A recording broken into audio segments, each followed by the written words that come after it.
โชคยังไม่มาและวาสนาก็ไม่ช่วย ด้วยเหตุชะนี้แม่คนสวย น้องจึงได้เมินเหินห่างพี่ไป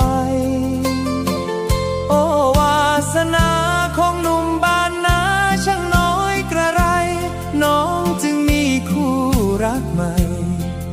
หัวใจพี่เลยระกำโชคยังไม่มีต้อยต่ำเพียงนี้ช่วยไม่ได้ หัวอกปวดร้าวไม่เอาไหน